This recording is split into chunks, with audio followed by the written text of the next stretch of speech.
السلام علیکم. وعلیکم السلام. جی میں علی بات کر رہا ہوں، جی حضرت کا مرید.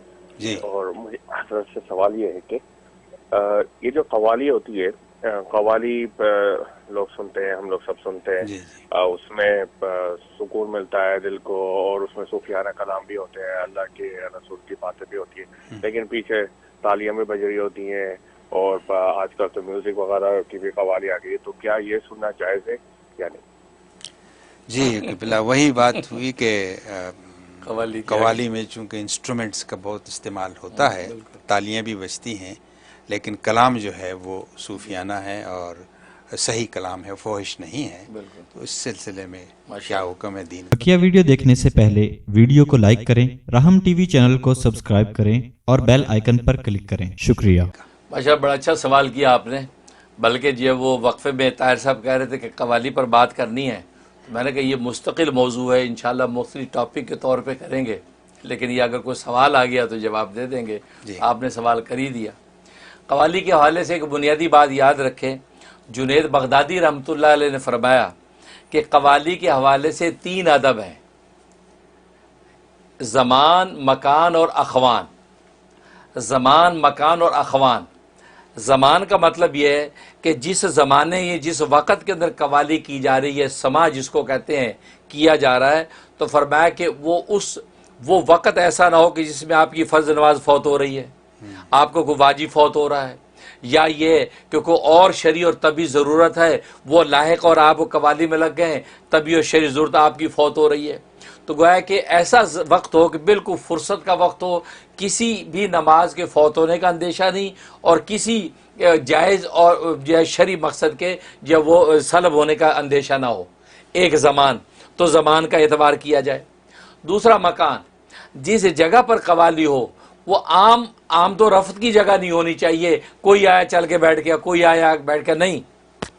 آج کے زمانے میں یہ خرابی ہے کہ کھلے عام دعوت عام میں ساری دنیا بیٹھی ہے، حالانکہ قوالی کا تعلق ان لوگوں کے ساتھ تھا کہ جن کے قلب اللہ تبارک و تعالیٰ کی محبت کو تلاش کر رہے ہیں، وہ طریقت کے میدان میں قدم رکھ رہے ہیں، وہ تزکیے کی جو مشقوں کے اندر لگے ہوئے ہیں. تو لہٰذا یہ ایسے لوگ ہی اس کے اندر شریک ہوں، اور پیر و مرشد بیٹھا ہے اور وہ مفید کلام سن رہا ہے، اور سارے لوگ جو ہے وہ اس کی توجہ کر کے اپنے قلب کا تزکیہ اور اپنے اللہ کی محبت کو تلاش کرنے کی طرف منہمک ہیں. تو لہذا مکان کا لحاظ رکھا جائے. اور تیسرا اخوان. اخوان کا مطلب ہے کہ اس کے اندر جو احباب شریک ہیں وہ سارے احباب وہ ہوں کہ جو طریقت اور تزکیے کے میدان میں محنت کرنے والے ہوں. اس لیے کیونکہ ایسا اجنبی آدمی آ کے بیٹھ گیا جو پہلی دفعہ قوالی میں آیا، اس کو وہاں کے وجد کا پتہ نہیں، وہاں وجد بھی آئے گا، حال بھی طاری ہوگا، اور اشعار پڑھے جائیں گے، پیر و مرشد بھی جھومیں گے، ایسی کیفیات پیدا ہو سکتی ہیں، اور کسی مرید کے اوپر حال طاری ہو سکتا ہے، اس پر وجد کی کیفیت ہو سکتی ہے.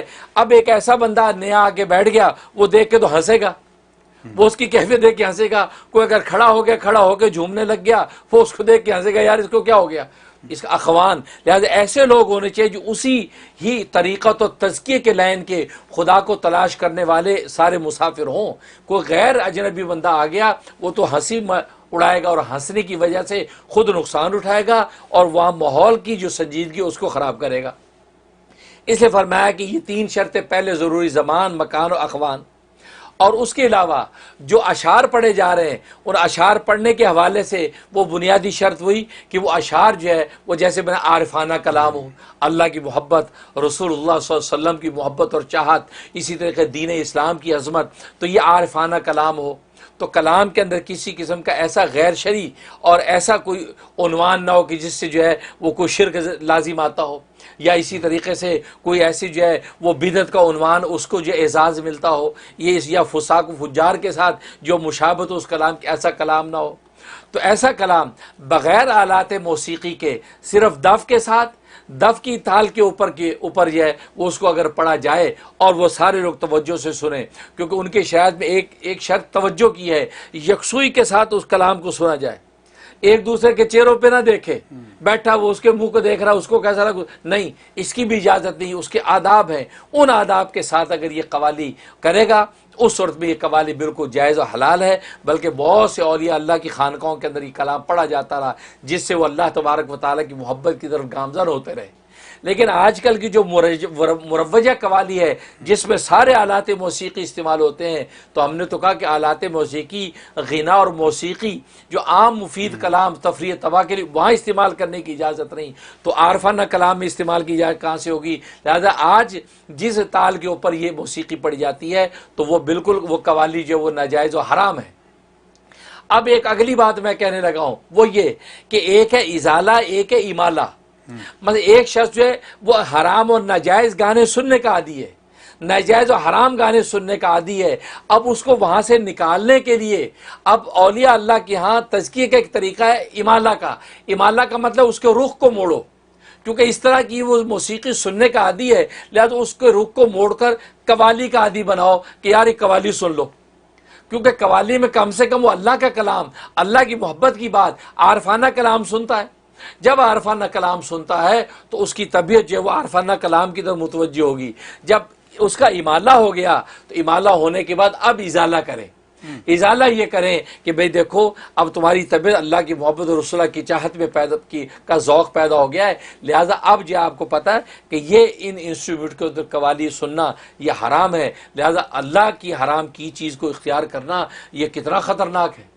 لہذا اب وہ انسان اس قوالی جو مروجہ انداز میں کی جا رہی اس سے اس کی طبیعت کو ہٹائے، تو گویا کہ پہلے امالہ کیا، امالے کے بعد ازالہ کیا، اور یہ اولیاء اعظام کا مشائخ سلسلہ کا ایک طریقہ ہوتا ہے تربیت کا، اس انداز سے جو ہے۔ اور آج کی دنیا کے اندر جیسے یہ غنا، حرام غنا کی بھرمار ہو گئی ہے، تو لوگ اگر قوالی کے عادی ہو کر پھر وہ کسی راہ پہ منزل پہ آ جائیں تو زہ قسمت زہ نصیب، اس اتنا کرنے میں بھی کوئی مذاکرہ نہیں۔